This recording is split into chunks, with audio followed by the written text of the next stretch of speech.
ආයිබෝවන් 2026 ඉන්දිය ප්‍රමියර් ලීග් තරඟාවලියේ තවත් තීරණාත්මක තරඟයක් අද හයිඩ්‍රබාද්හි නිමවට පත් වුණා.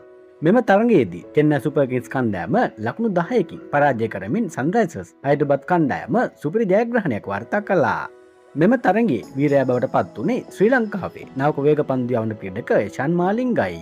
මුලින්ම පන්දුවට පහර දුන් හයිඩ්‍රබාද් කණ්ඩායම කඩලු 9කට ලකුණු 194ක් ලබා ගත්තා. පිළිතුර ඉනිම ක්‍රීඩා කළ චෙන්නයි කණ්ඩෑම ජයග්‍රහණය පිණිපිණි සිටියදී ඒ උදුරා ගැනීමට ෂාන් මාලිංග සමත් වුණා.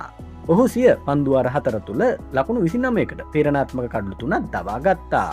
විශේෂයෙන්ම CSK නායක රුතුරාජ් ගයික්වාඩ්ගේ කඩුල්ල දවාගත් මොහොතේ ප්‍රභූ ප්‍රේක්ෂකාගාරයේ සිටි SRH හිමිකාරිණී කාව්‍යා මාරන් අතිශය සතුටට පත්ව ජයග්‍රහී හිනාවකින් යුතුව අත්පොලසන් දෙන අයුරු කැමරාවල සටහන් වුණා. මාලිංගගේ මෙම පන්දු යැවීම හමුවේ කාව්‍යයාගේ ඒ සුපිරි හිනාව අද සමාජ මාධ්‍යවලත් විශාල වශයෙන් කතා බහට ලක් වෙනවා. මෙම ජයග්‍රහණය හයිඩ්‍රබාද් කණ්ඩායම මෙවර තරඟාවලියේ ඉදිරියට පැමිණීමට ලැබුණු ඉතා වැදගත් ජයග්‍රහණයක් බවටයි ක්‍රීඩා විචාරකයන් හඳුන්වන්නේ. අලුත්ම ක්‍රීඩා තොරතුරකින් නැවත හමු වෙනකන් ඔබට සුබ දවසක්.